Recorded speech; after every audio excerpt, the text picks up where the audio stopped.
Thanks, Sarah, and a huge thank you to Ignota Books as well, who are the overall host of all of this, as of so many incredible experiences that we've shared. Hello to everyone who is joining us from around the world, and particularly welcome to our poets and performers, and I'll be saying a bit more about them as we go.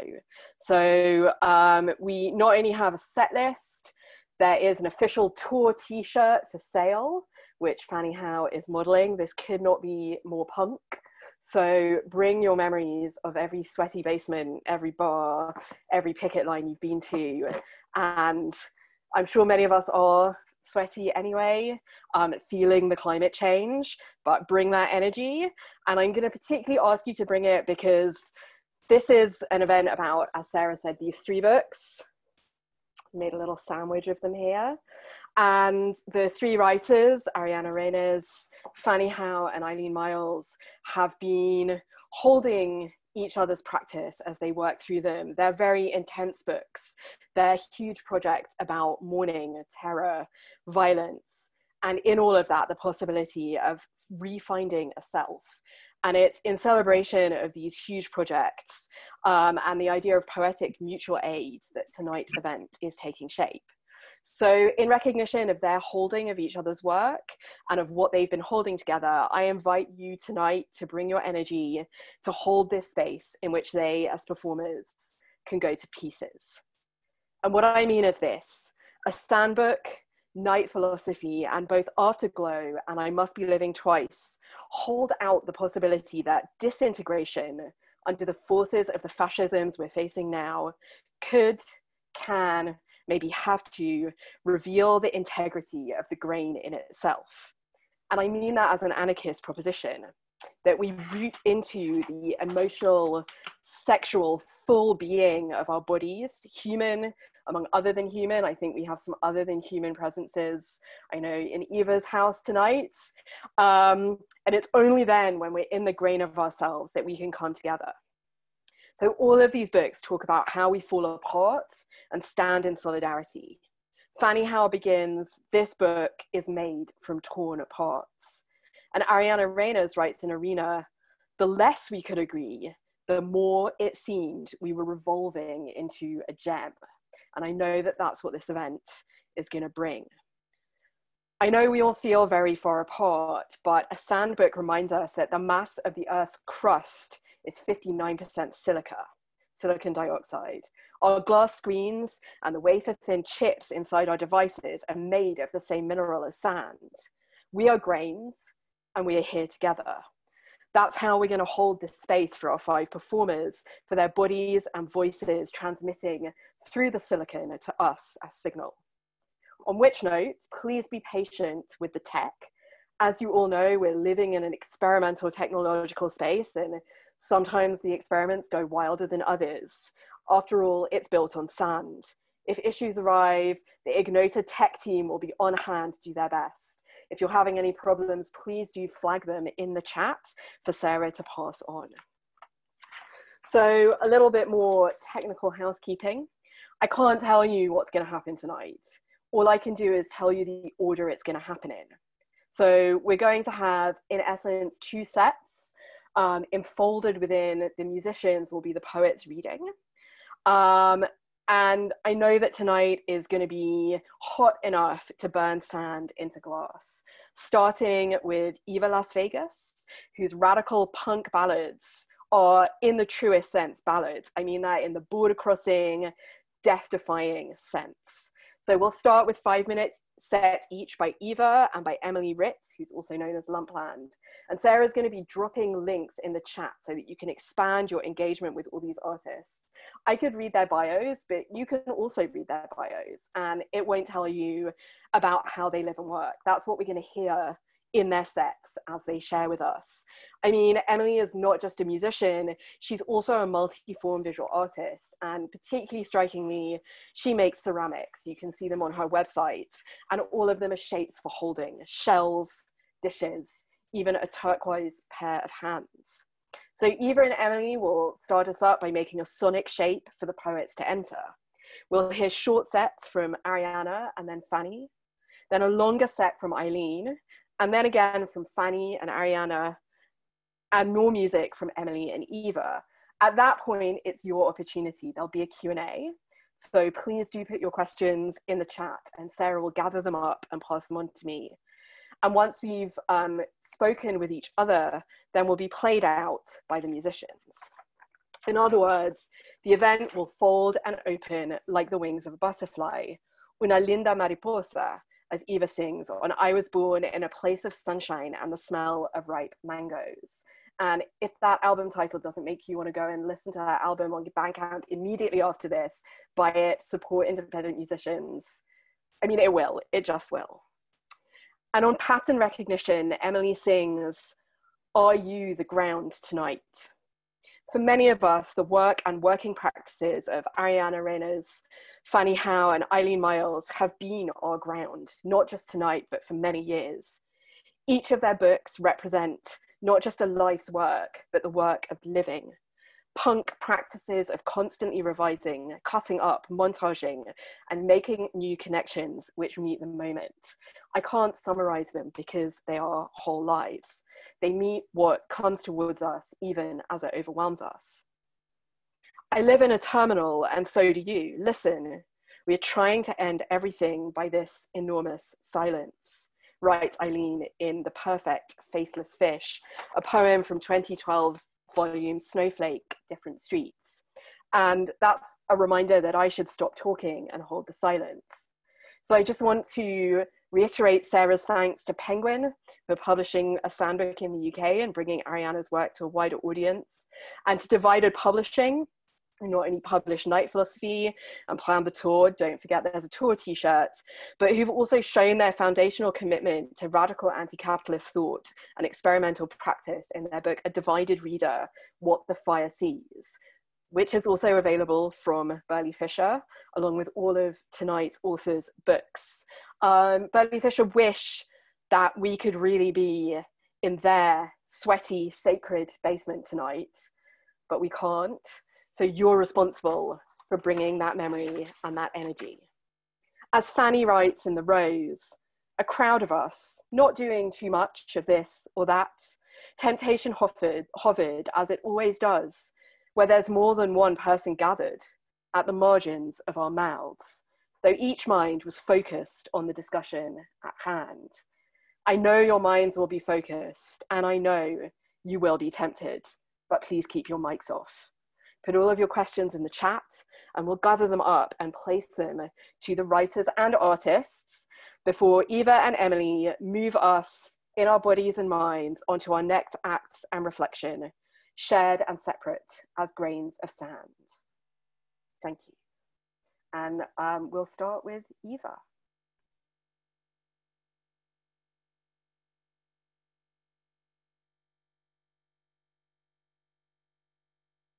Okay.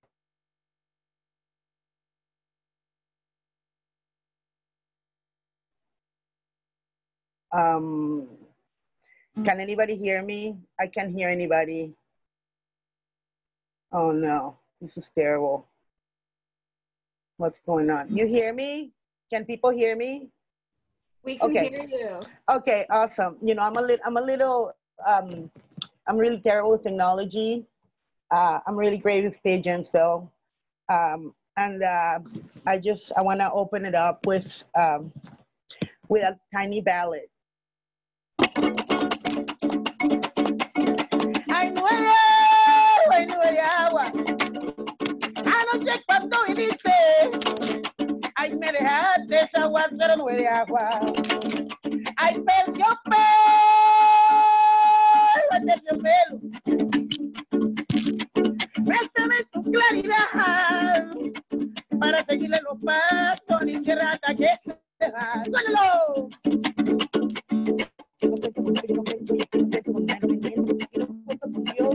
Y los ángeles y los santos y en vosotros hermanos, y no sé qué tanto, si yo no puedo, porque podemos romper en la cabeza contra el muro y después sangrar con las manos aguantando, los cantos se roto y duele, pero vamos, y vamos, y nos vamos otra vez contra el muro, que todavía se siente y todavía es duro. y allá arriba en aquel cerro hay una boda civil. Se canta la bemba de burro cubierta de hueso y olín. ¡Dale! Y allá arriba en aquel cerro tengo ya una mate rosa. Yo cojo por ahí para arriba y te traigo la más hermosa. ¡Dale! So what do you do when you can't pretend anymore? And what do you do when you sound good? And what do you do when it's a matter of what your life doesn't matter? Be brave, be strong, be good, strong and more likely. So what do you do? So what do you do? Allá arriba en el cerro tengo un pozo de agua clara donde se lava la Virgen los piecitos y la cara. Thank you so much. That was this music. I created this song thinking of the cows. And it's real. It's because in Venezuela, there's a type of music they sing to the cows when they're milking them. And it was a tradition that was being lost. And then a man by the name of Simon Diaz rescued this genre. And when I was introduced to it, because I kind of grew up in this country and I have a different view of basically the world, I decided that I needed to add a little speed to this music, and I needed to add some more meaning coming from a person such as myself, you know. And so it talks about mental illness, and it talks about racism, and anyway, it's just the type of song I write because they need to be written. And I don't know if I have more time right now, but I'll just do, this time I will do a ballad, okay?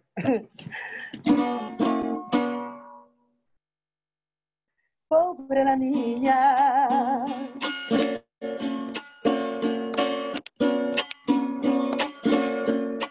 que me acompaña.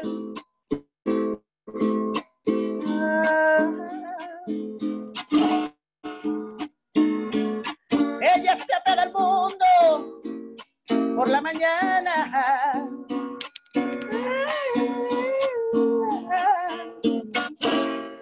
Pobre la niña,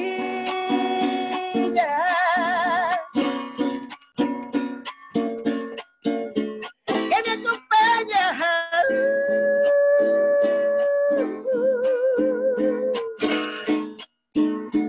Ella se apega al mundo por la mañana.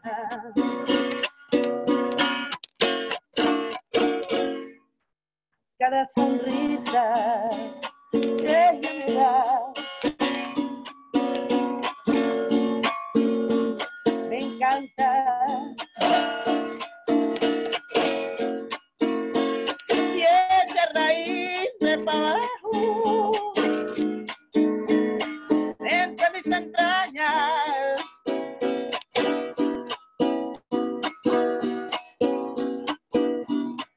Y ella se miente, se engaña, para luego darse cuenta lo que decía era verdad. Ay, pobre la niña,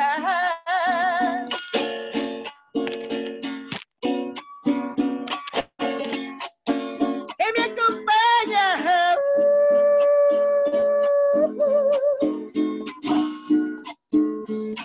Ella se apaga al mundo por la mañana.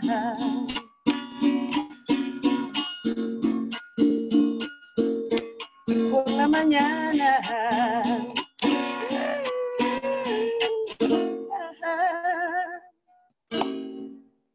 Por la mañana.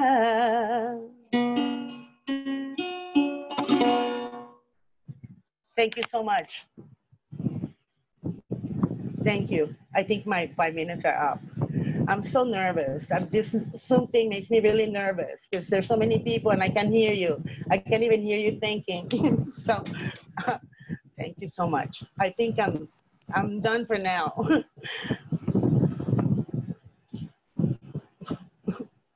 I can't. All right. That was amazing. Wow, thank you so much for that. That was so beautiful and powerful. What a way to start the show. Thank you all for being here. This makes me very nervous too. I'm not the only one. All right.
Thank you. Thank you for having me. Thank you for listening. I'm such a big fan of everyone who will be performing today, and it's an honor to be here in this way. Thank you.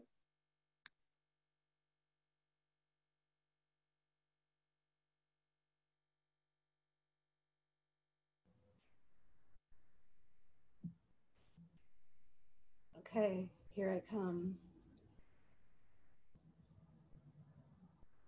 Can you guys hear me?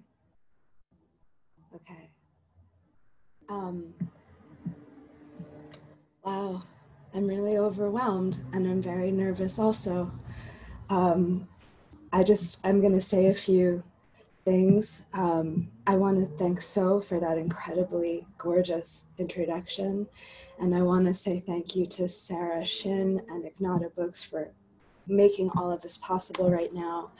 And I want to shout out also Camilla and Eleanor of The Divided Reader. And I'm just going to wave around. This is an Ignota book, States of the Body Produced by Love. And this is What the Fire Sees, an amazing anthology by The Divided Reader. And I'm packing to move, so I don't have to show you the Ignota Diary, which is this really cool calendar planner. And are you guys going to do one for 2021? I'm looking for a yes. Is that a yes, Sarah? Okay. Yes. It's just an incredible.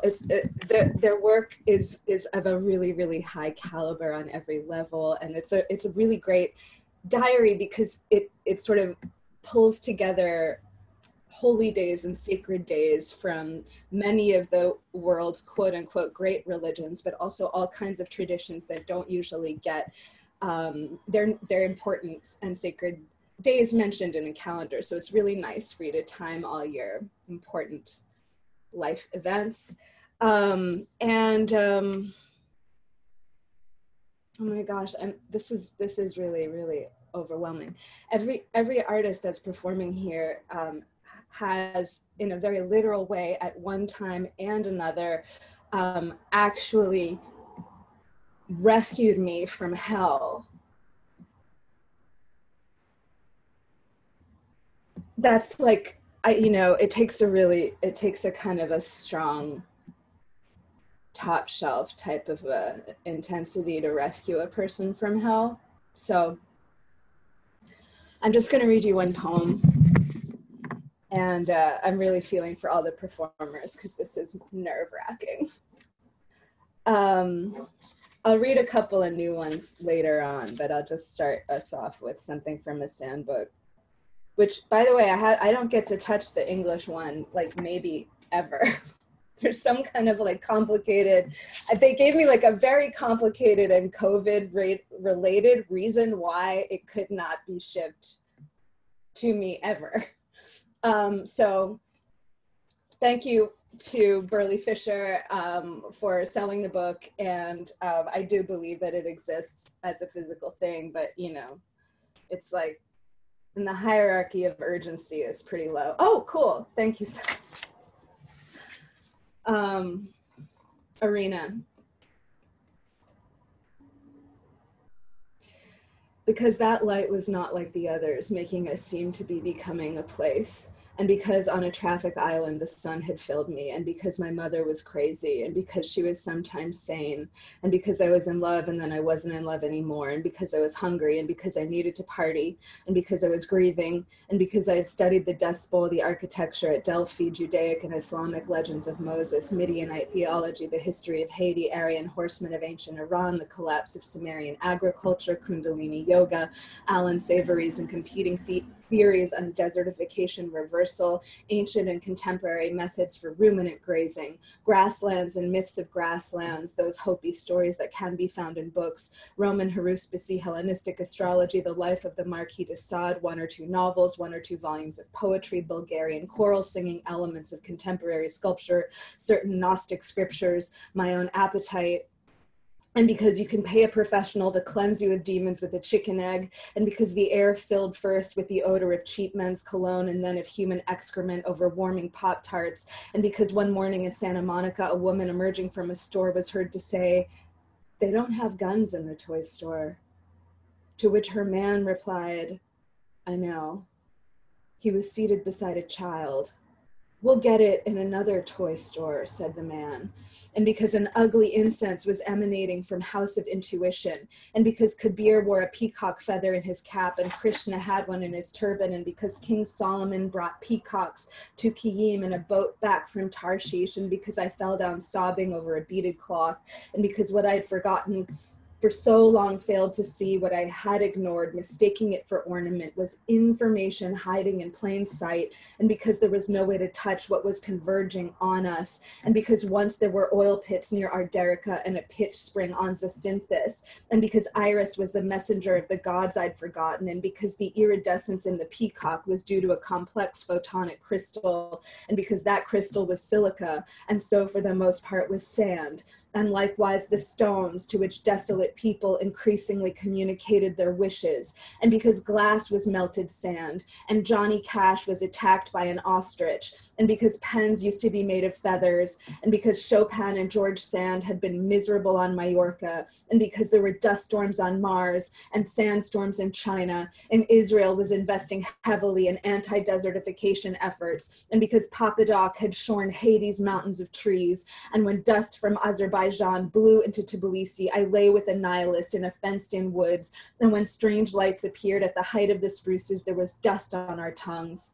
And because I navigated by the pine cone in my skull, same as everybody else, and because a bird had alighted on the lectern of Bernie Sanders and Mozart kept a sparrow as a pet, and because the mute son of Kenzaburo Oe learned speech from records of birdsong, and because of the bird friends of Odin and Massaw, and because of the gizzards of Fowl, they were iridescent, and likewise the pearl, and likewise the viral unicorn frappuccino, and because Big Sur was on fire, and a hot wind was blowing over the Henry Miller Library, and because in Paradise, California, people burned in their cars, and because the bullets kept flying, and because the relentless spread of stupidity was allegorized in Flaubert's novels by grains of sand, and because idiocy came down onto Baudelaire on the wind of a wing, and because the less we could agree, the more it seemed we were revolving into a gem.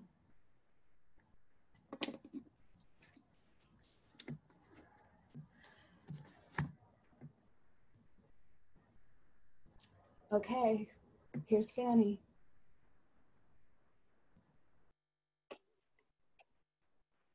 Hello, everybody out there. That's my chair squeaking. I'm so happy to see that good spirits are still wandering on this earth.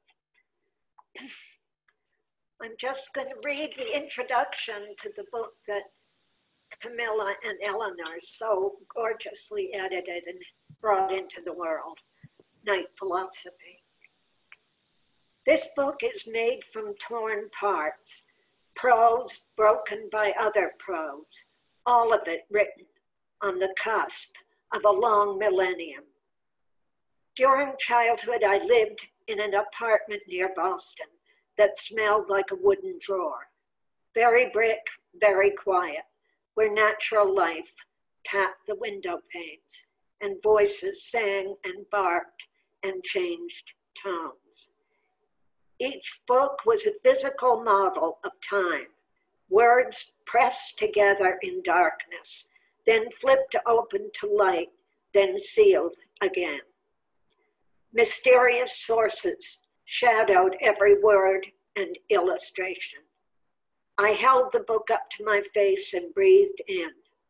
The fragrance was the nearest thing to nothing, nothing being everything that wasn't visible or present to me at that moment. History, with its gray and metallic waves that rocked from shore to shore, was the killer of this ethereal realm.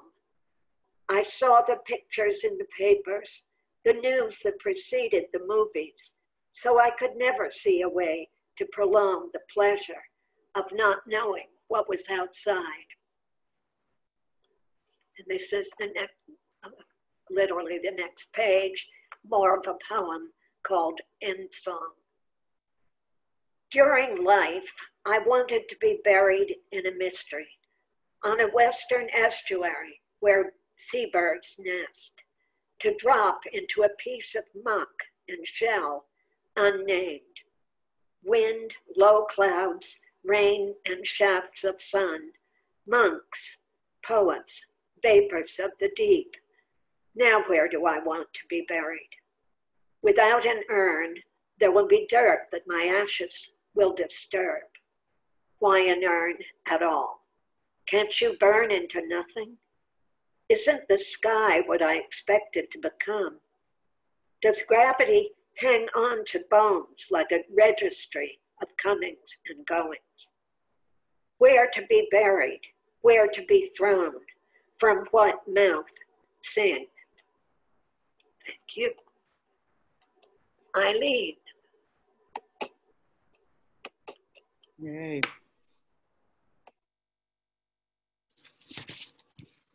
Hi guys, am I on? I guess I don't see me, right? Okay, I'm just gonna go for it. So I'm reading 3 little poems. I'm not gonna read the titles even, and then I'm gonna read a chapter from a novel called All My Loves that'll probably be out in like 4 years or something. The first poem is more like a question. Did you indeed dance under a tree with goats in the dark?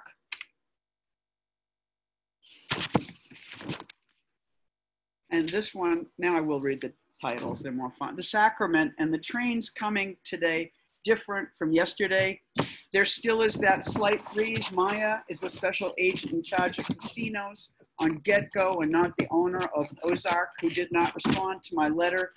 Peeing around the dumpster, peculiar slime and cat trap, a cup of time we get to give as an amend to somebody else, not burning in this morning sun today. I'm starving. And this little guy is called Cool and Bright. I stand up as I do in my poet's shack and piss. The toilet's black. An orange moth does its last couple of flaps, flap, flap. Pissed to death. It could be no worse. You flew. So that's poetry. And now this is a chapter called Twins. I was in Seattle and I wound up visiting this guy who was a twin. He was the one in Seattle. The other brother had stayed in New York where I met them. They were identical twins and actually had never been separated before. I'm sure they had traveled separately, but I don't think they had ever lived in different cities. So I was meeting one of them in this new state of separateness, and he was both anxious and excited to be like this now. I'm about to tell you a small story he shared with me, the Seattle brother. But as I anticipate this, I have a problem I'd like to tell you about that I'm beginning to have with all my writing and my being and my teaching. I suspect we only know so many things, and in the middle of a writing class I am teaching, I wonder if I have told them this before. And in the middle of my writing, I wonder if I have written this before. I wrote a short piece for a magazine which will be included in a book I'm writing, and at some point I got an email from them because somebody in the office wondered if I had written this before. I said no, but I had. It was slightly different. The ramping up to the story was not the same, and it was a very good story, I think, or else I would not have told it again. The ramping up was not the same what the story was, and someone who read my work knew that, and I didn't. Clearly, people who read my work knew more about my writing than I do. I don't know what stories I tell and what stories I have written. I have an assistant, and I am about to give them a very good job. Lots of the work working for me is pretty lousy. Taking in my mail, booking a car to the airport, mailing this book and logging that publication into my CV, and copying this blurb to put on my website. No, it gets even lousier than that. Find this piece of paper in my apartment. No, worse, move my car on alternate parking days, and more widely, take my car away for a month when I cannot move it and put my car entirely someplace else, like on a little vacation. A month in the country for my car when I'm away. But now the job, I think, is getting really cool.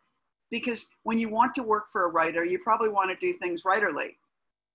Does anyone propose themselves as a writer's assistant without wanting to be a writer themselves? So the job would be a gateway to the life, a view, more or less. The worst, actually, is sending copies of my shrink bill to the insurance company. That is entirely the worst because they would not send us the reimbursal check. In fact, they claimed to have not received the forms. This went on, and the assistant had to keep calling them, and there was even a request to send a form or record a statement that they could speak for me, essentially be my double in insurance matters. We did this once, at least once, and then they claimed that it had never happened. I think I'm going to close the window. There's somebody mowing the lawn out there. And they claimed that it never happened, and then we had to do it again. Finally, the check came, and another, and even a third. I have never told my assistant about all three, only that it came once. The great job is looking at my books, only the prose, I believe. Poetry can repeat itself all it wants, but poetry hardly ever tells stories, so I don't think it has this problem. Looking at my books and making a list of the stories I have told, chapter by chapter, the whole thing. I'm thinking of 4 books. I figured we would pick a sample chapter and I would make a list and they would make a list and we would compare it to see if we had the same idea what a story is. Because it's like this. I'm not so much a storyteller as a story wanderer. So I might be on my way to tell this, and this reminds me of, and I go there, and then that opens up onto another, and then one after that. So any story might have so many tiny shelves and episodes, and those are the ways I get fucked up now. Those little tiny stories are easy to repeat. So which one are in my mind, always available to be trotted out when I'm talking or teaching, and which ones have already wound up in my work, my writing? Not to feminize myself, but I think of it, my work, as the egg I have laid. I could probably say a lot about memory, since that is the real subject of this thought I'm on now, that my memory is much looser, baggier than before. I'm not sure I'm losing my memory, but it might be losing me. I have to be reeled back into the story I began here, for instance, about the brothers, because I could easily never return. My memory is like a land that is erasing as it goes. Why? Because there is too much, or because I am a victim of trauma? Because alcohol and drugs have irretrievably ruined me, the damage coming slow, but they're in the substrata of my brain, a certain date, and then it is beginning to erase, which is now. So the story about the brothers in Seattle, or the one brother, is so good that I can't imagine I haven't told it before, but here goes. And most weirdly, it's not the point of this story, but a ramping up to the real story, which is slight, but daily, like a bug, and I need to leave it here while not understanding it entirely, its connection to love, which the book I write is about. The brother, when explaining the shock of his new single condition, being reduced to the state of aloneness, which is particular to everyone who is not born of the same egg as a sibling, told me about going into a department store in Seattle in one day, and coming around a corner, he almost walked into a full-length mirror, which everyone has done. And rather than thinking, who's that? Or that's a hot person, or I like that shirt, or fuck, I'm getting old, he instead thought excitedly, it's my brother. That's it. And then he shared with me one of the things he liked about Seattle. Seattle is on water, I guess Puget Sound, and there's a lively, or there was in the 90s when this story occurred, houseboat scene in the harbor. In one of the houseboats lived a psychic masseuse, one who was really cute, straight, I believe, but still a crush of the brother I visited, who was now alone in the world for the first time. This psychic masseuse was so marvelous, and my friend the brother told me he wanted to give me a gift. Because I was from New York, and I reminded him home, and he knew, like anyone who knew me would know, that I would never pay for something as so frivolous as a psychic massage. Who would? I mean, these days in the present, when I'm no longer broke, I would probably pay for anything, including sex. I love to spend money and pick up the check, etc. I'm like the worst nouveau riche. These brothers came from the Upper East Side of Manhattan. They had an air of wealth and were on the club scene in high school and were a little bit famous as they were cute and were identical twins. There's even a famous photograph of them in some stupendous outfit. A long drapey thing all cut out. Their skinny little backs and the two identical brothers looking back, flirtatious. They had amazing style, I think, and designed their own clothes. And who doesn't look great in everything when you're young? And they grew up in New York City, went to prep schools, I think, and were cool, as 14-year-olds on the nightclub scene would have to be. I'm in Bergen. I'm in a Kunsthal across from a lake, and all of us are silently writing. It's a gig. I love just being in a place and not exploring so much, but allowing it to be there, just like it is allowing me. Perfect. So the brother says, I want to give you a gift. And he's younger than me. I'm probably in my 40s. I got a career, but I'm kind of poor. I practically write about it. Somebody said once, this is Eileen. She is famous for being poor. I think I've written that somewhere. So this guy's 20 years younger than me, and he wants to get me to get a psychic massage from the boy he likes. This is a gift to me, and I'm a way for him to contact the boy. X sent me, I say. I can't imagine how he would have paid. Maybe it was free. Maybe there was an envelope with a note, right? When I look back on the first, or even 30 years of my life in New York and the world as a writer, I only had these kind of experiences, horoscopes, sensory deprivation tanks, massages, period, body work, rebirthing, if somebody else paid. Even restaurants. I never went out publicly for food. It was like a no frills kind of living. I think sometimes I remember the masseuse's name. He was cute. Began with a B. He was a brown-haired hippie boy. His hair was longish, curly. I think he was probably shirtless. And I just laid down on his table on the houseboat on a beautiful day in Seattle on Puget Sound, and he oiled and relaxed me and may have asked me a few questions about myself.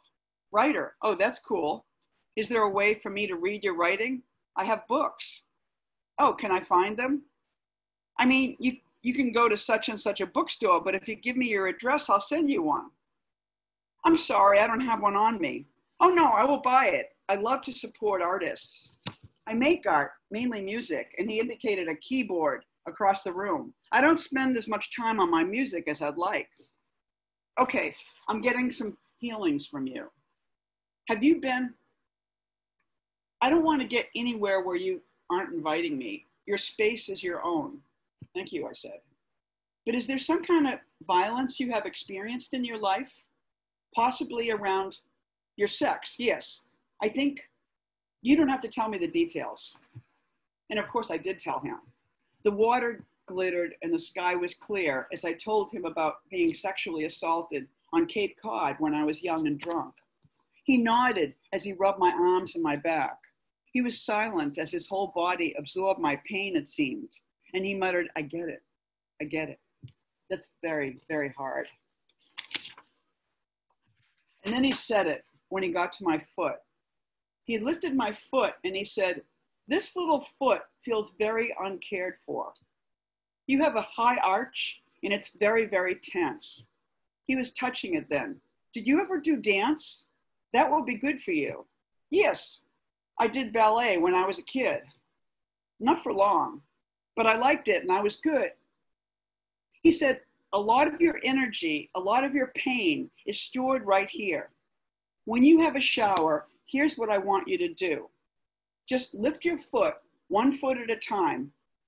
It's both, but your right foot is worse.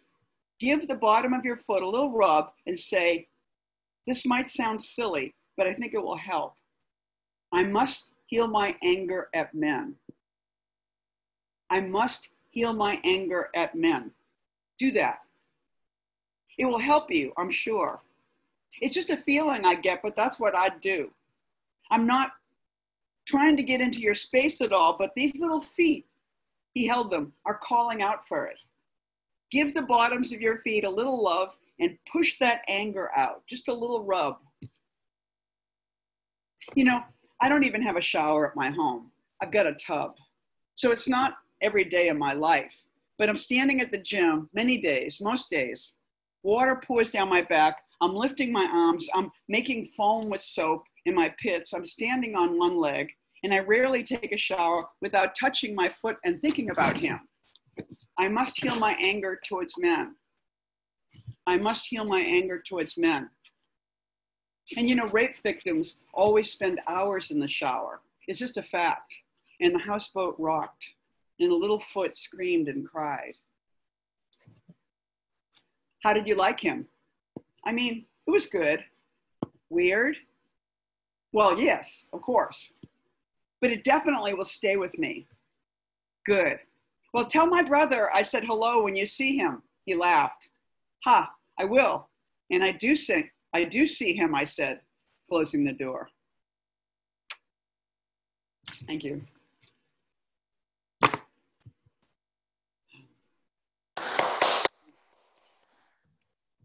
I love being with you guys. This is so awesome. Thank you.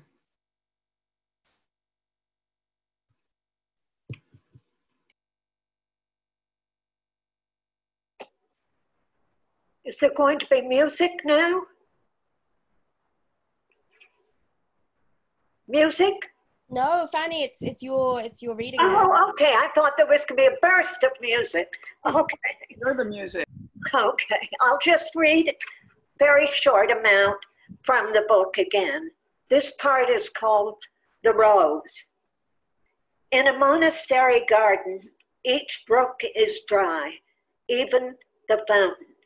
Terracotta, mariposa, roses, tourists, and sweet orthodox incense are linked by the parching air. It's quiet until a woman covers her mouth of laughs. The bishop is laughing now, too, at his own joke, that an asp is both a poison and a snake. The shadow of a sound turns around a stone sundial, though we can't see its motion, as if to prove the intention is the shaper of result, regardless of attention. I had driven both length and breadth, looking for a way to love again. But my breath broke down where the hills spread out like bread and pies on a bakery shelf. The immensity of production was overwhelming, horizons in every direction. Meanwhile, there was this feast, not unlike a picnic or symposium on a Sunday out of doors, with a crowd of us, not doing too much of this or that. Temperance came easy to some under the tropical trees, but not to me. Temptation hovered, as it always does, where there's more than one person gathered, at the margins of our mouths, though each mind was focused on the discussion at hand. C. one said, our own ideas, the fruit of our mind and the highest inspirations, were of no value without practice. Knowing what you know, knowing to be, to being, you must judge others by a history, not a hope, but judge yourself conversely. A thick-set rose dangled at a 90-degree angle off a shrub, overlooking a thin branch of water. It was one of those so red it's nearly black and fiercely scented. Like a certain brand of Czech wine popular that summer, the rose was too thick for its own good, and before the petals had a chance to express their individuality, the whole clump fell on the checkered cloth. We all were not really friends, of which there are so few, it's true all along, what I once heard. With each disagreement came the recognition of our separation. It was all in a summer afternoon, dull in a way, only mildly distracting, empty of a customary will to power, until the subject of religious love arose. What can you do after Easter? Every turn of the tire is a still point on the freeway. If you stand in one and notice what is all around you, it's a pileup of the permanent. The churn of creation is a constant upward and downward action, simultaneous, eternal. If you keep thinking there is only an ahead and a behind, you're missing the side to side, which gives evidence to the lie that you are moving progressively. If everything is moving at the same time, nothing is moving at all. Time is more like a failed resurrection than a measure of passage. The drive from the I-5 along Melrose to Sycamore, the drive up La Brea to Franklin, and right then left up to Mulholland, the drive along Santa Monica to the rise up to the right and Sunset, the drive along Sunset east past the billboard of the man on the saddle, the drive from 405 up onto La Cienega, and the view of hills, the difference between nirvana and nihil. Thomas Aquinas was an itinerant thinker. His thinking rolled like a reel. It went forwards as a movement backwards. His thoughts may have been placed on the side like the eyes of many intelligent animals. To mitigate pain, he recommended weeping, condolence by friends, bathing, sleep, and contemplation of the truth. He was the 9th of 9 children and was sent very early to a monastery. The Dominicans, luckily, had no rule about staying in one place, so he could walk from city to city in Italy. Thank you.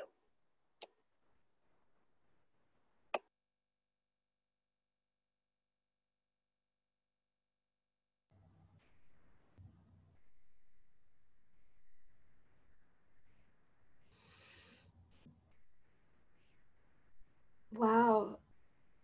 Am I up? Oh my gosh. Okay. Well, see. This is the part where you're so overcome you don't try to express it because you'll make an idiot of yourself. So you just try to do what you said you would do. Maybe I'll get to say something about all this before I stop talking.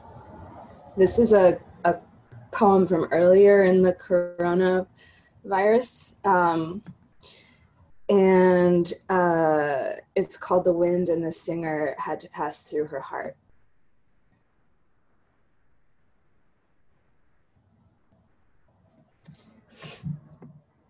I saw 2 robins playing out my window.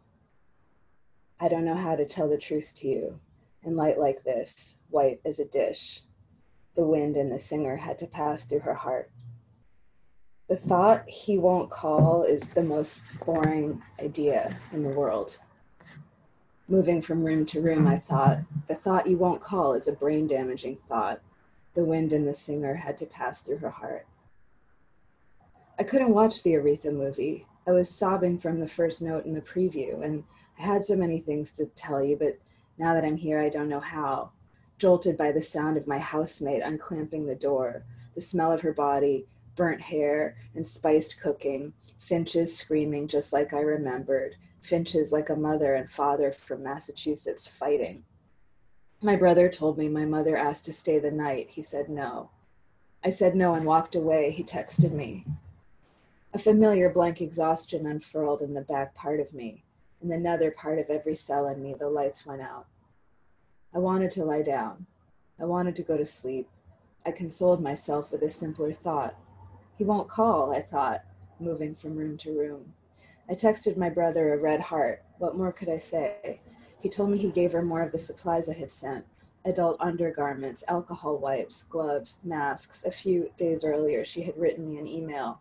I'm guzzling vodka, she reported cheerfully, believing that in this way she can disinfect her throat and lungs. And I spray Lysol and wait 15 seconds before sitting down on any public toilet.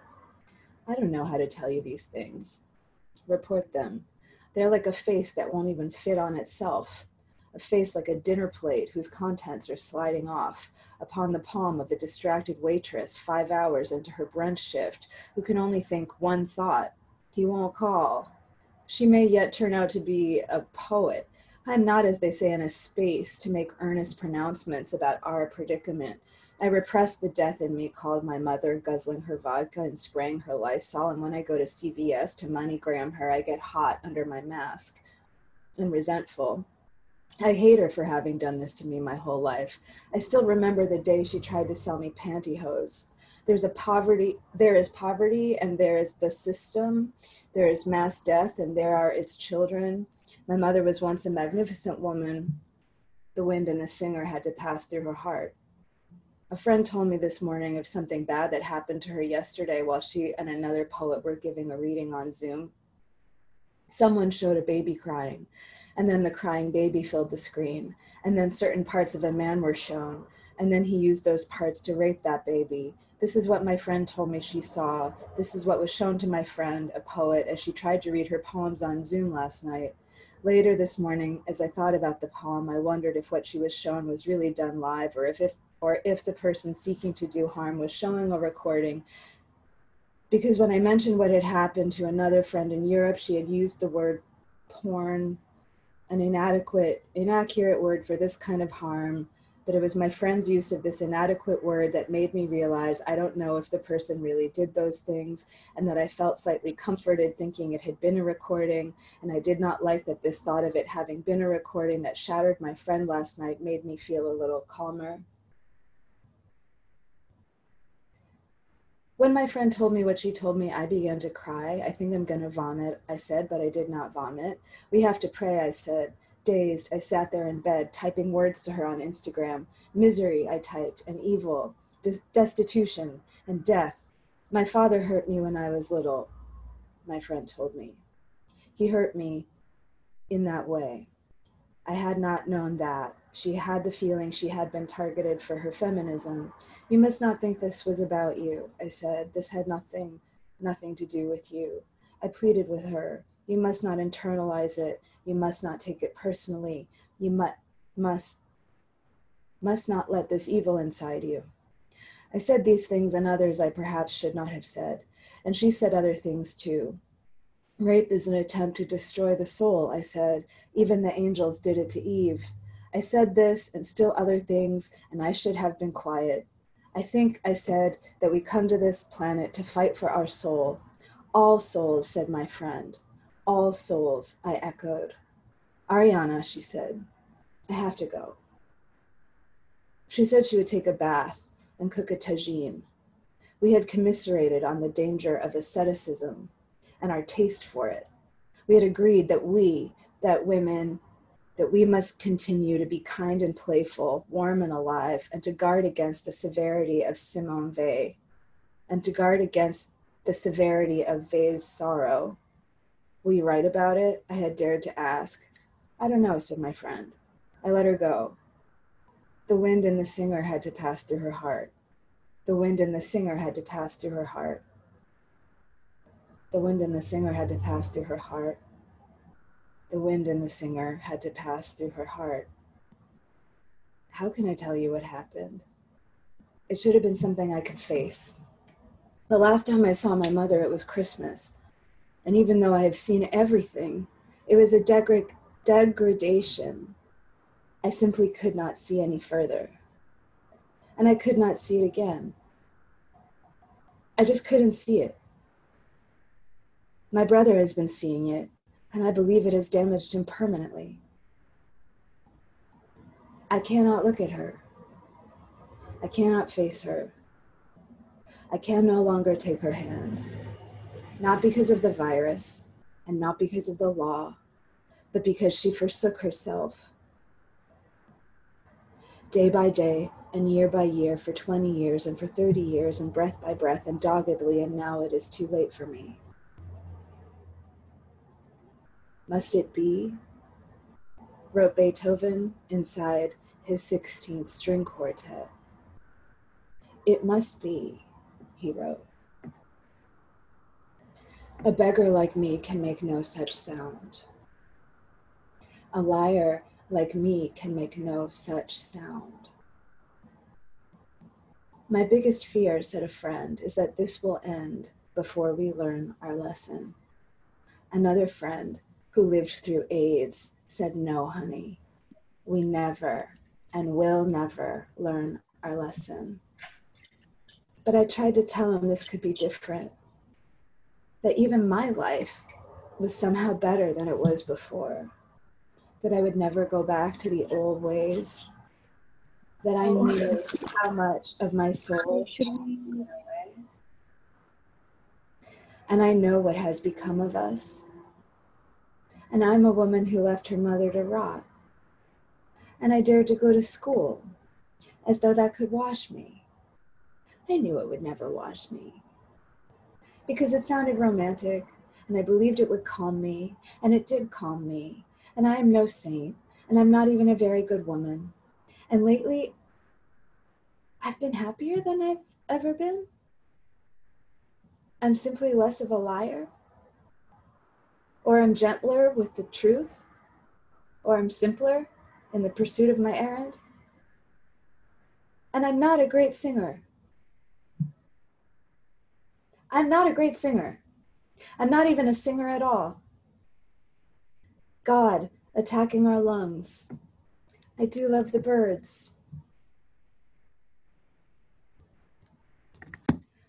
Okay, as they say in Congress, I will yield the balance of my time. What happens now? We talk, right? Oh no, we have music. All right, I'm going away now. Whoa.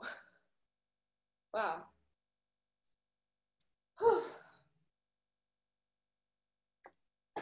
Thank you.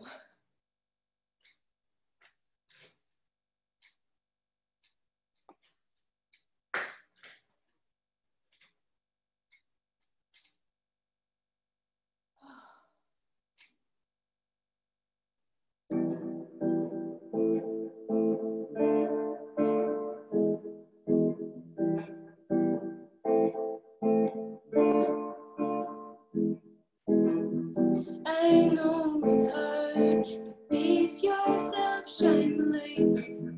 It's hard to open up and look deep, deep down inside, but you gotta try to feel the weakness, fight out from the deepness.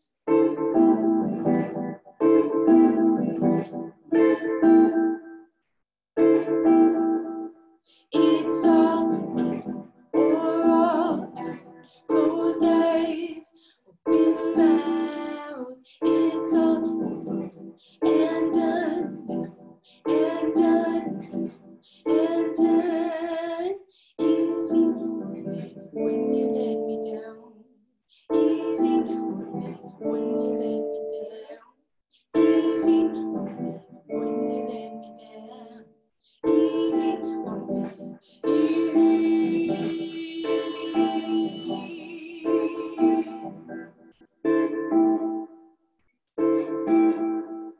It's all or all hands, free fall, or quicksand. Don't say you can't, I know you can. I know you can. I know. Doesn't matter, get it back again. Doesn't matter, get it back again. Doesn't matter, get it back again. Doesn't matter, does it?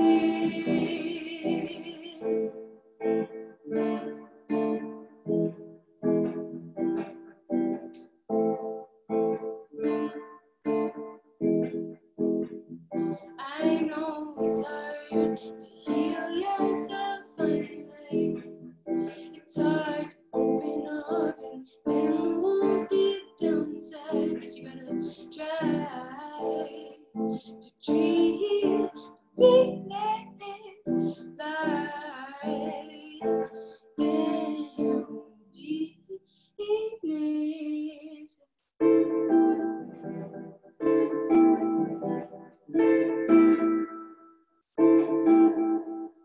I have to be till I'm gone. Feel to get strong. I've been tender since I was born. Since I was born. Since I loved and lost. Now it's time to mourn. I've loved and lost. Now it's time to mourn. I loved and lost. Now it's time to mourn. I loved and lost. I loved.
This next song is a pretty deep cut off my last record, and it goes out to Ariana.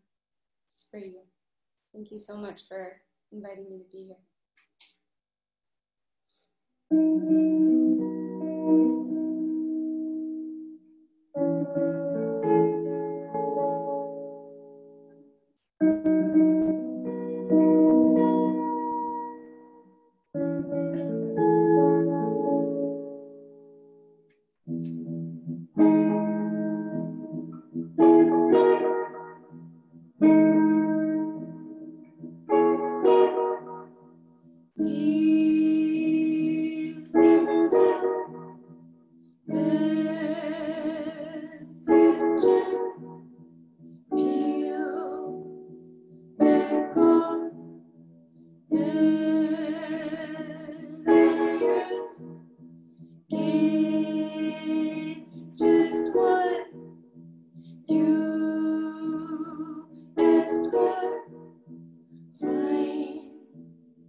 Thank you. Love you. See you again in a little while.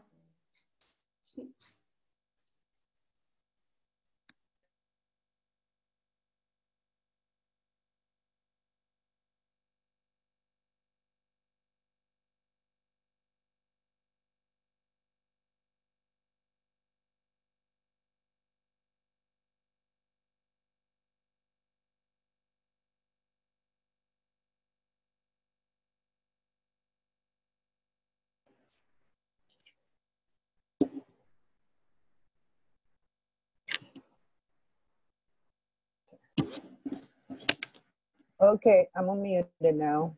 And I'm nervous again.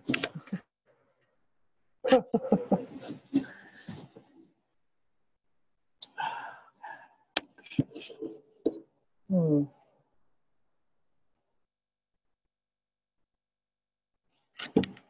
sweaty. It's so hot in here.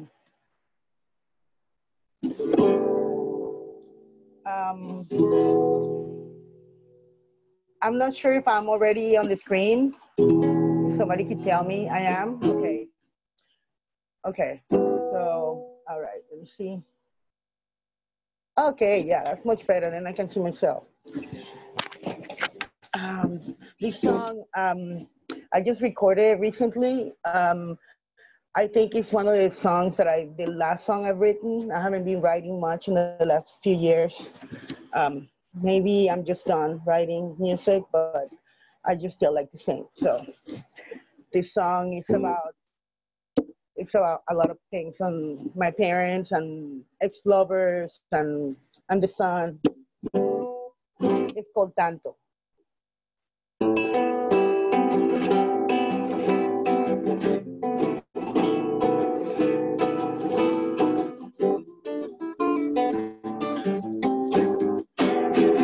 Lo que me has dado es tanto,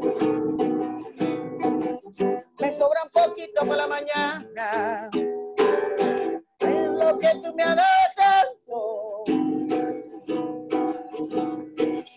me sobra un poquito para la mañana. A la medianoche, cuando me decías que no era de noche, que no era de día, y con la tristeza de este amor que me confundía entre las verdades y las fantasías. A la medianoche cuando me decías que no era de noche, pero era de día, y con la tristeza de este amor que me confundía entre las verdades y las fantasías. Y cuando no estás conmigo, una quebrada seca mi garganta, y los ruiseñores que antes cantaban ya no me despiertan por la mañana. Lo que tú me has dado es tanto, me sobra un poquito para la mañana. Ay, lo que tú me has dado tanto, me sobra un poquito para la mañana. A la medianoche, cuando me decías que no era de noche, que no era de día, y con la tristeza de este amor que me confundía entre las verdades y las fantasías. A la medianoche cuando me decías que no era de noche, que no era de día, y con la tristeza de este amor que me confundía entre las verdades y las fantasías. Y cuando no estás conmigo, una quebrada seca mi garganta, y los ruiseñores que antes cantaban ya no me despiertan por la mañana. Lo que tú me has dado es tanto, me sobra un poquito para la mañana. Lo que tú me has dado es tanto, me sobra un poquito para la mañana.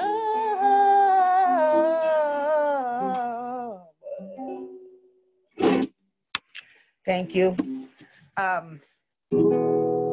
I think I'll play another one on the guitar. I don't know why this makes me so nervous. maybe it's because the camera angle is not the most favorable, or maybe it's because I can't see you in the face. And when I perform, it's really important that I see people so I can see the reaction. And, it can be like a give and take of emotions and energy. But I guess we have to get used to this. At least it's not a birthday party, because then when you sing, everybody's singing at their own time. And mostly we just laugh hysterically. So this song, it's about a girlfriend that I had to call her mom to come get her because she would not leave my house. And then after she left, I cried and cried and cried, and I wrote this song. I hope I can sing it. It's pretty hardcore.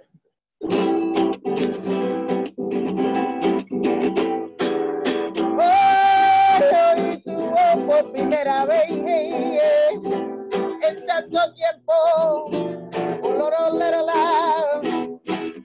Ay, si tu presencia y si tu querer, aquí me encuentro. Olvídalo. Contando estrellitas que ayer no existían, porque la noche ya no era oscura cuando era mía. Ay, mi garganta se atranca y yo estoy sin aliento.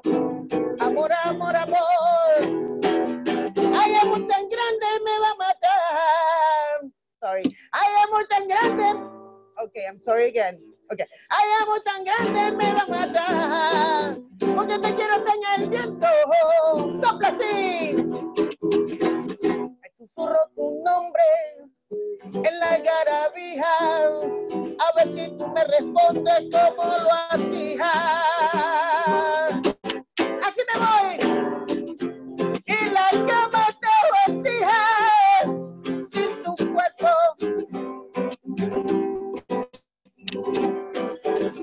Me voy sembrando la semilla de la flor de mi sufrimiento, porque soy la jardinera de este amor y riego lágrimas de dolor. I'm having some technical difficulties here.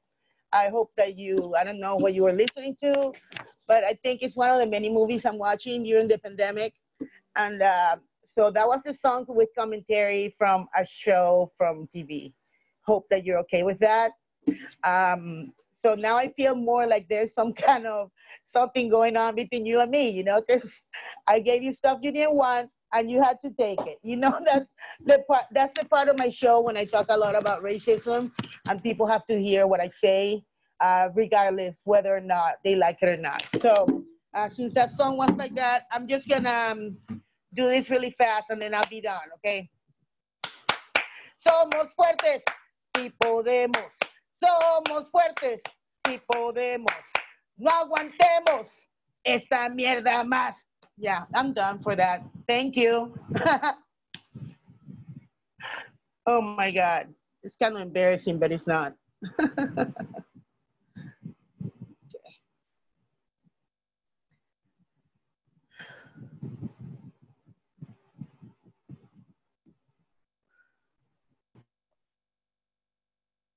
Wow.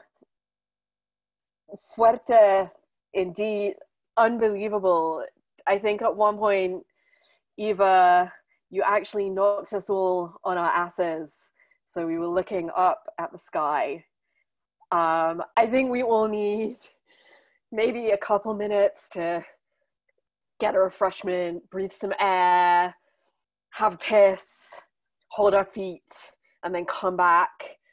All of the readers and musicians have agreed to stay and answer questions. If you have questions, I have questions. I'd love to hear yours. You can put them in the chat or message them to Sarah.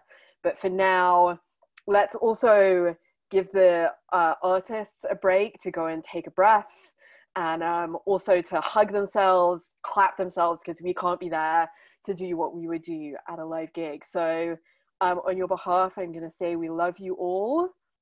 Muchas gracias. Incredible. And we'll see you in 5 minutes.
And we're back. Hi, welcome back, everyone. Hey, I hope that everyone has found something as delicious as that reading. I don't think I've ever been, I don't know what we're saying now, this is real, to an event that was as much of a psychic massage as this one. Every part of me feels healed and held, and I hope it's the same for our performers. So thank you again. We do have some questions coming from the chat, and so I'm gonna share them. Understandably, we have questions from Nadia and Connor, both of which refer to the impact of the pandemic on your practice as artists, your interests, whether it's redirected, what you're fascinated by, how you're processing them, and also specifically from Nadia, whether the pandemic has changed the concept of fear for you. So I don't know who wants to speak first. We're going to have to be a bit improvisatory in how we handle who's speaking, but if there's someone who wants to turn their mic on and speak about how the last 4 to 6 months have impacted them, and it's for the musicians and for the writers. So bring it. Well, I'll say something. As a musician, basically, my life has almost stopped completely. I've done a few things online, but definitely not financially viable like it was before. And as for fear, I've always been scared. So actually being a recluse, which I totally am, from the trauma in my life, I feel safer being, now that I can just be home, and it's not a big deal to be home. I feel safer because I know I'm not gonna go to a protest, and I'm terrified of the police. I've had horrible experiences with them, and the way things are right now, it's terrifying. So I know that I'm safe at home, but I know that I can, I usually tour in the summer, and that's not happening. So yeah, things are different. But in the other hand, capitalism is getting a kick in the ass, and I'm very happy for that. And there's so many things that we could have always been doing and never did, and so that I'm gonna leave it there because I'm sure people have other things to say.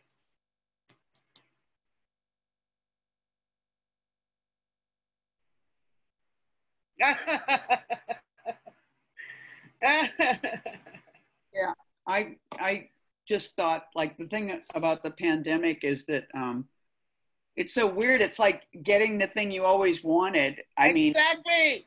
And realizing what hell it is. I've always thought, time to stop touring, time to stay still, time to work more, and then realizing that it threw me back into a kind of a puberty or an early.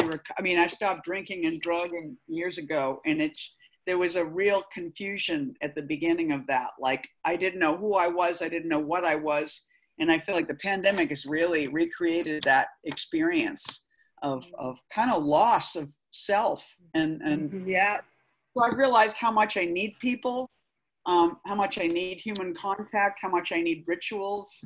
And also I've just had to create new ones and just make my, well, I don't know. I can't even say I've entirely succeeded, but I think poetry has never abandoned me, and that's been great.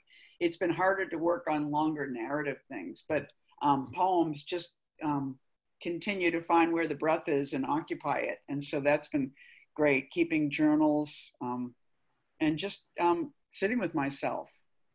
Something like meditation has been awesome, because you would think less would be less, but less is more than ever. Stillness has been great. I've started doing yoga, which I never wanted to do. It's been intriguing, and fear is always with me. I'm full of fear. So I think I've just probably just inhabit it in a franker way right now, you know. I want to jump on the tail of fear because it's so interesting, like the macho things that I used to do about fear, that I had all these compartmentalized things I did to manage myself and manage my fear, which includes the touring life, or like this kind of, I had like a kind of, I call it like a burlesque of chivalrous courage. Like, it's not real courage. It was a kind of like parody of courage, but on that parody of courage, I could get around the world. Like, it was a parody, wasn't real, but like, it was my like little choo-choo, like jalopy thing that I rode around. And like something about not being able to do that made me drop a kind of machismo that has been mine. That has been my Lord and protector, or so I thought. And like, and I dearly miss the like the human relay, and the accidental. Mm-hmm. Too. Like I've gotten to see some of your faces, and like some of you I know and some of you I don't know, but in some friends, like in rooms that I have been in, seeing that on this screen is very odd, but it's also great. This kind of softening into the reality of things has been really, really, I feel more like a woman than I've ever had. And I should say that for me, to feel like a woman has always been like an aspirational thing. I don't want anyone else to be painted with with the brush of my own gender confusion, but I've always wanted to feel like a woman. I have mommy issues and daddy issues. And I'm starting to feel like one, whatever that means. I feel like everything I'm gonna say is gonna be super incoherent today. I'm sort of catching up on what Ariana is saying, and well, three of you really. It's so much, at the same time as we all are afraid of this world that we've created, or that men have created, that for decades going outside was exactly a parody of being a human being and being courageous. And so as Eva was saying, you know, it's just wonderful to be able to hide away inside, but you also know how dangerous that can become. You can just give up. But the wonderful thing is all these women now in the government, and like AOC, there are great women who are courageous. And I feel that watching them is giving me the only hope I have for the world right now is coming from women who have dared to come out and be truly brave. So that would be my greatest aspiration for the future, is that we acknowledge how awful the world is and take it on. Mm-hmm. Yeah.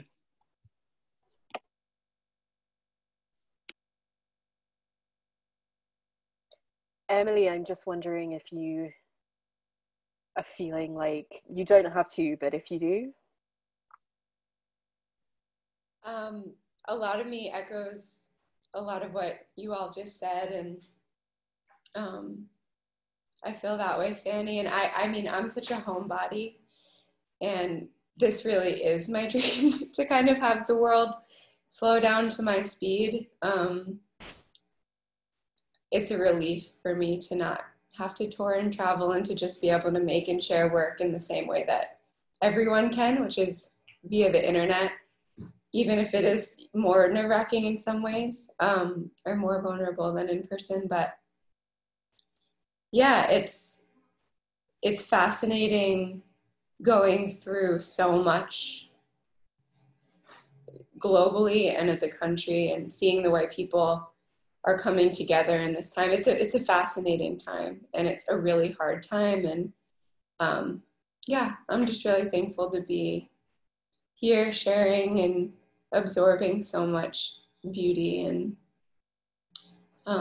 yeah, it's a really wild world. I have no idea what's coming, which is scary. The unknown, I struggle with that. But yeah, just trying to be present and take it as it comes, keep on making things, no matter how silly it seems when the world's on fire. Yeah.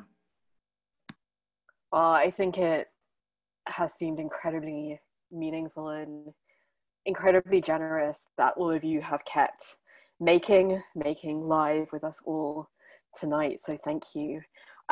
We have a couple of questions, perhaps understandably, that are about home and about being at home or in a home in different ways. So apologies to the two people who asked the questions, but I'm going to bring them together because it's interesting that they've both come up about place. So I'll put the questions and then we'll work out how to answer them. And these are for the poet. So there's a question from Linda Norton, which is to Eileen about what it's like being away from New York for so long, and to Fanny about how is it to live unperipatetically, so to be in one place for some time. And then a question from Oscar bringing us back to Boston, to the fact that our three poets in Boston, and wondering how the poets who are here with us this evening, do they relate to the Boston Occult School, which is the poets John Wieners, Stephen Jonas, and Garrett Lansing, for those who perhaps haven't come across that term before. So this may be like a more general question about place and placedness and being where you are, but we've got some very specific questions in there as well. So I don't know if Eileen or Fanny or Ariana wants to start, but it would be great to hear from everyone about their sense of place and whether it's been changed by this time as well.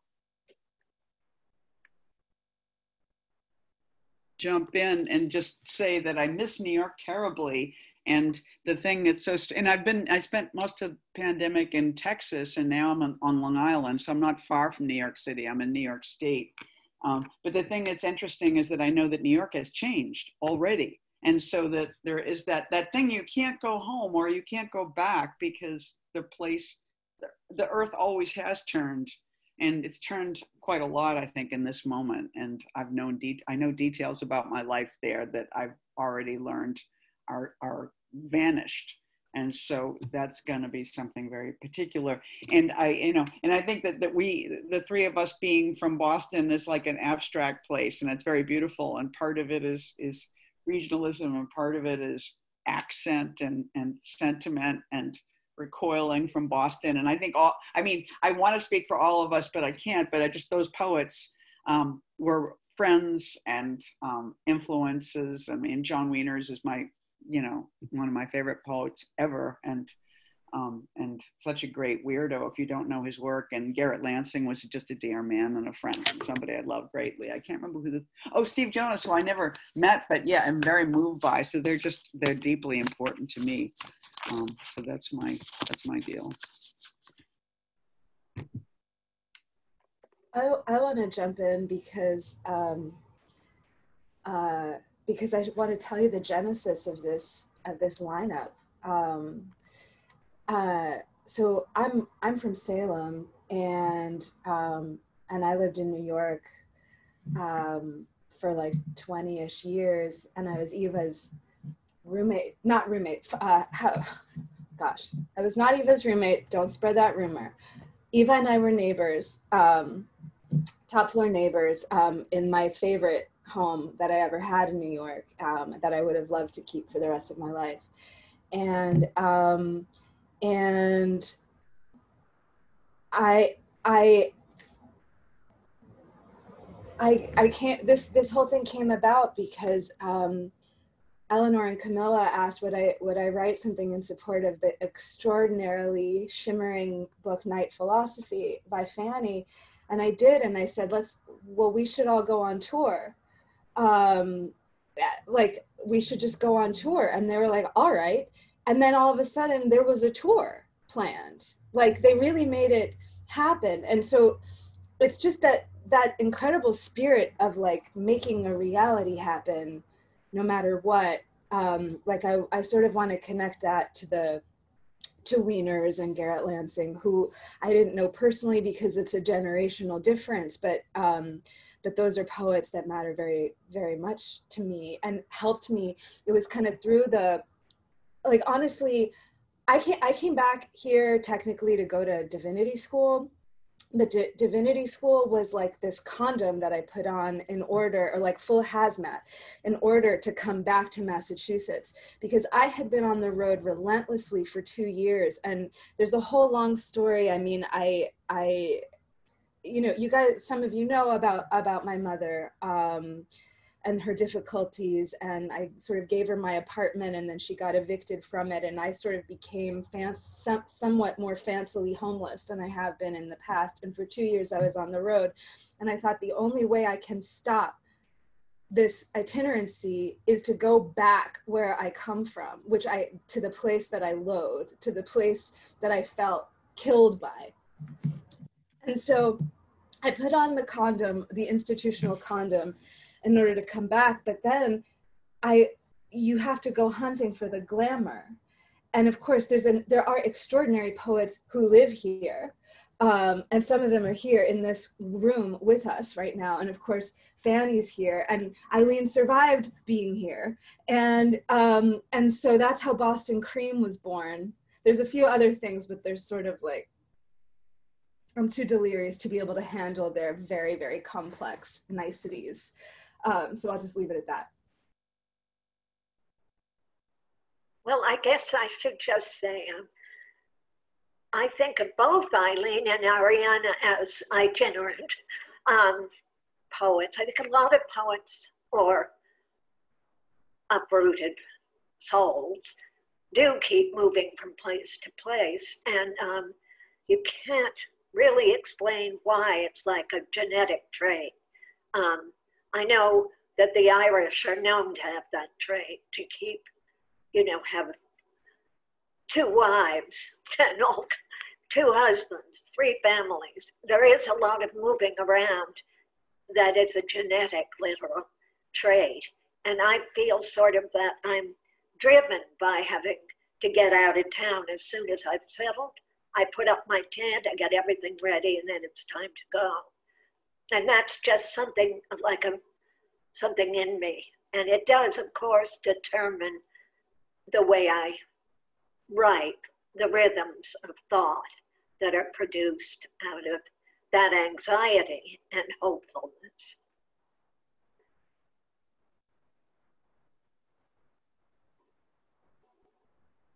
Linda Norton, do you have something to say? Bostonian. Only sending love, that's all. I'll go back to mute now. Okay. This is very interesting. And I know Fanny and Eileen and their work so well, but Ariana is a revelation. So thank you. Good to see you.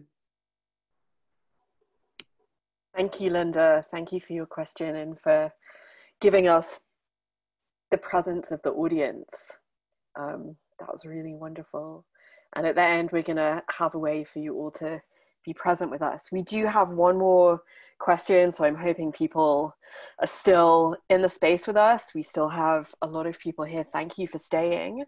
So I'll make this the last question, and it's a wonderful question. It's actually a two-part question, and both parts are wonderful. So I'm going to share them. They are intense, but I think I look forward to hearing what's said. So this comes from Tess, and it's a 2-part question. The first part is about your relationship to prayer. And she is asking particularly about the Rosary and the Holy Mary, to Ariana and to Eileen. But I think particularly with the musicians, we may want to talk about prayer as a whole. And then she also asks, and I think this the butterfly wing relationship between these two parts of the question is mind-blowing. What do you like about yourself and how come? So you can tackle them in any order or relationship to each other. Emily and Eva, if you have responses to these questions as well, it goes to everyone, to all of our performers. Do the Catholics want to start us off with the rosary? As a Jew, I feel it would be wrong for me to begin on that subject. But Mary was a Jew. Boom! She didn't pray the rosary. Yeah, exactly. No, but it came out of her soul. I'm a very Catholically adjacent Jew. I don't know. Eileen, will you please take over? I am pro-Mary just because I think at whatever point I realized there was a female deity in Catholicism, and I'd grown up so intensely Catholic. So I do dig Mary. And though I'm looking at water and she could truly be the sea, for sure. Rosary is totally against, because the whole fetishy side, the part of Catholicism that is about medals and rosaries and things like that, just eat me out completely. I'm really against. It looks a little Byzantine. I go for that. Iconographic, perhaps. But She yeah. has Stars of David. Yeah. Huh? She has Stars of David. It's hard to see. Oh, cool. She's Jewish. Yeah. And prayer, I just think is conscious contact. And I feel like poetry is prayer is prayer, meditation is prayer. I feel like language in an empty space and language becoming something that fills a space. Yeah, I'm for it and with it. Sorry for heckling you with Mary, Eileen. No. I went with her. Can I say something a little bit less irreverent about beads? Because I've never actually prayed the rosary, but my best friend who I met in ballet class in 8th grade has started making rosaries. And I've always had this aversion to beads. Like, I like metal, I like jewelry a lot, but for some reason I've had this thing, I don't like beads. And I just read that bead, B-E-D-E, but I don't know how to pronounce it in the Old English or the Middle English. It means prayer. Oh. And I thought, all right, I'm okay. I should be able to handle beads then. And I also am a devotee of Mary and the Mother. And I like to say the Hail Mary, although I don't say it correctly. And I'll leave it at that.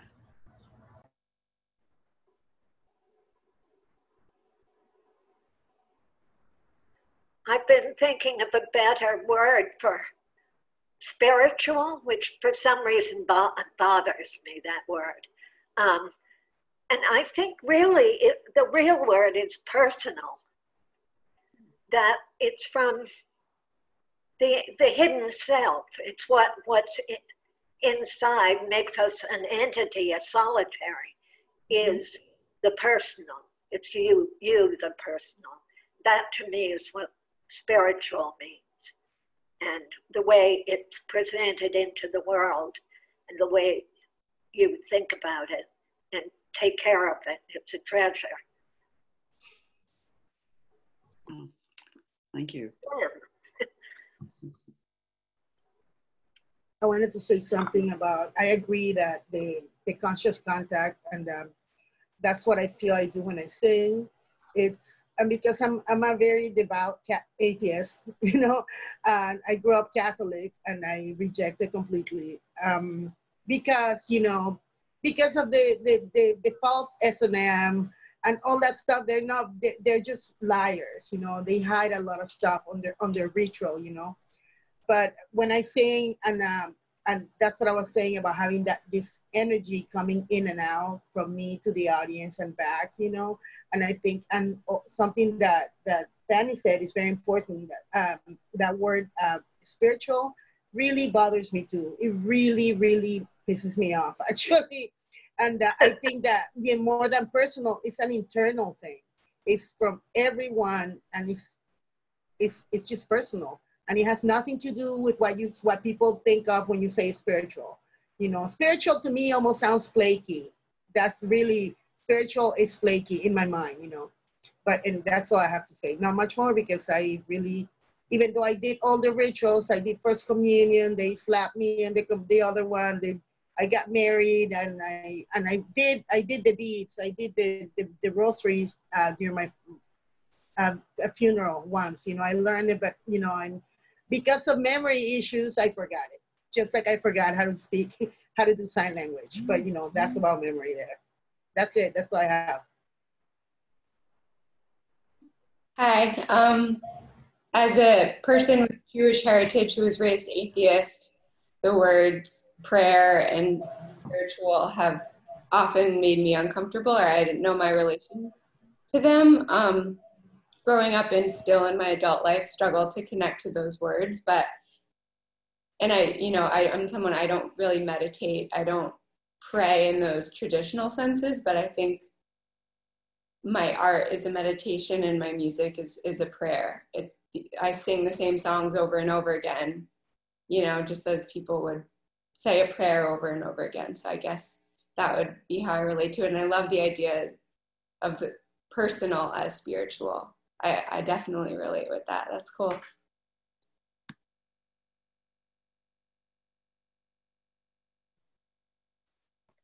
This seems like the ideal moment to have some music, whether you experience it as prayer or delirium or grounding. We're going to hear a song from Emily and a song from Eva, and then there'll be an opportunity for all of you to put your microphones on and say thank you to the poets as we go out into the rest of our day, night, afternoon world. So thank you from me to everyone who asked a question, to everyone who stayed to hear the questions and the answers, to all of the performers, to Penguin, Divided, Ignota, Burley Fisher, Zoom for holding out, and now to Emily and Eva for playing us out. Thank you. Thank you. So thank you, everyone. This has been a really amazing experience to be a part of on a lot of levels. This last song is called I'm in Love, and it comes out next month. These hands are to love, these hands are to hold. These hands I'm keeping all from you. I'm in love, I'm alone. I'm in love, I'm alone. I'm in love, I'm alone. I'm in love, I'm alone. I made a double. I made a mirror. I made a lover out of my figure. I made a double. I made a twin. I made the best of this body I'm in. I'm in love. I'm alone. I'm in love. I'm alone. I'm in love. I'm alone. I'm in love. I'm alone. I got the most tender texture inside and out. Baby, I made the most ginger gesture when you come around. Lay down, let me hold me.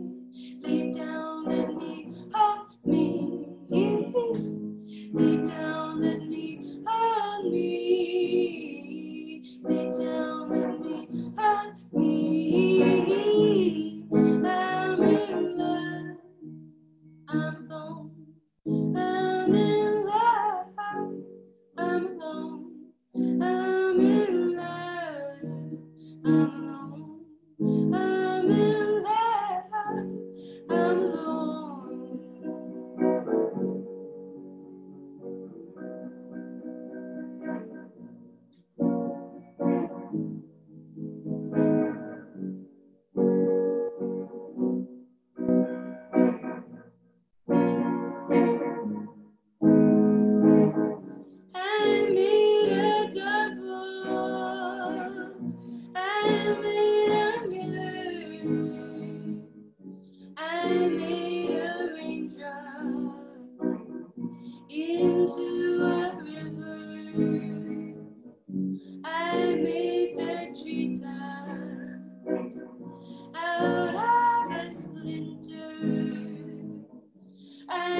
Thank you.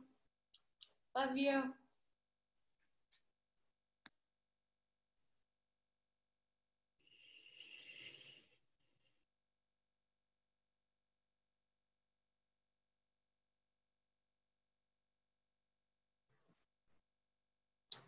I guess my turn now. I will do the song. It's called Mariposas. And it's like most of my songs, it's a love song.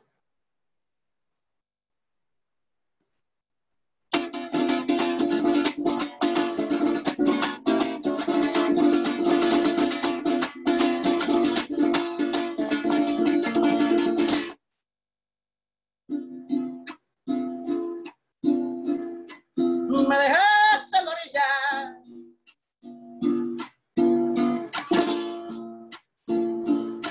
sin canoa y sin remo,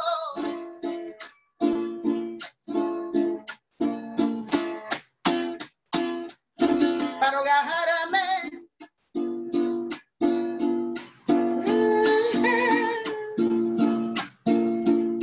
en mi desolación.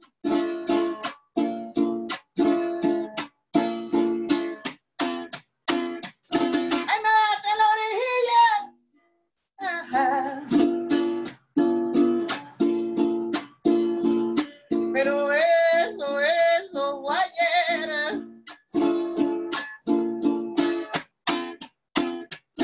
Menos mal que otro día, para sanar mi herida. Y así me voy.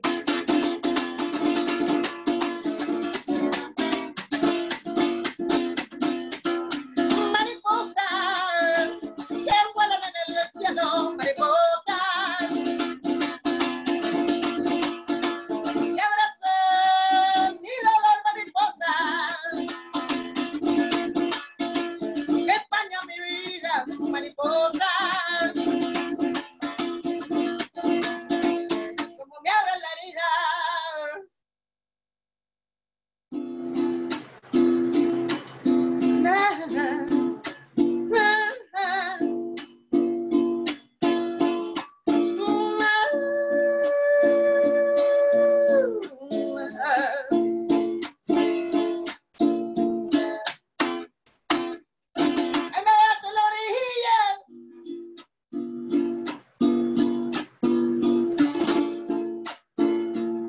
Sin canoa y sin remo, para verme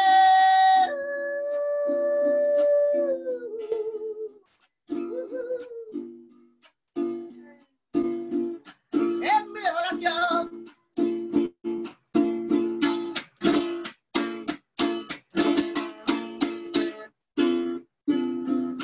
Ay, me dejaste en la orilla. Ajá. Pero eso fue ayer.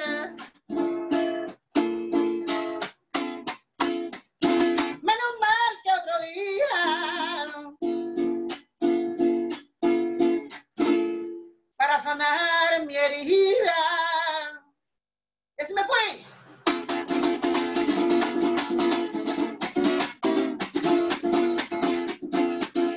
Mariposas que vuelan en el cielo, mariposas que abrazan y dolor, mariposas que empañan mi vida, mariposas derraman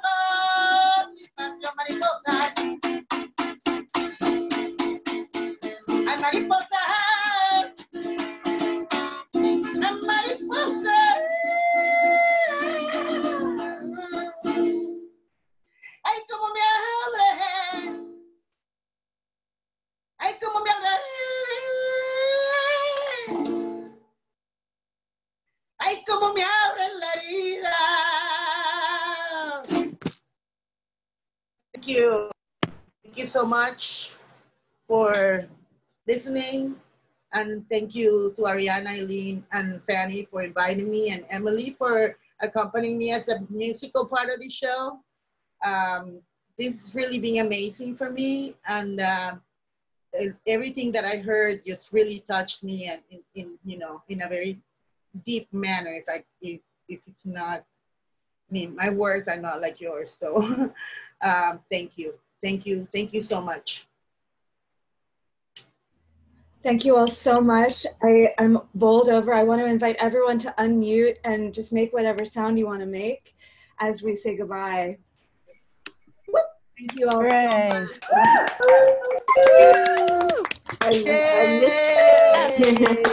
Thank you. This was amazing. Thank you so much. Bye. Have a great day. Bye. Thank you, everybody. Thank you all so much. Thank you. Thank you. Thank you. Thank you. So beautiful. So beautiful. Why didn't they say your name? Thank you so much. Thank you. Love you guys. Thank you. Love you guys. I know what you're working on. It's so awesome. There's not an option. It's like a no-brainer. Like you just need to do this. Thank you. Everything was so much about his choice. His choice. And it's really difficult. Thank you. I don't know quite what it is. Next time I'll wear my wig. Like a lot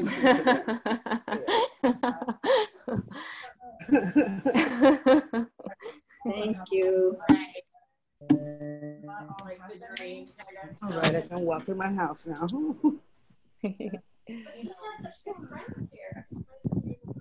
Well, thank you, everybody. I think I am going to go now.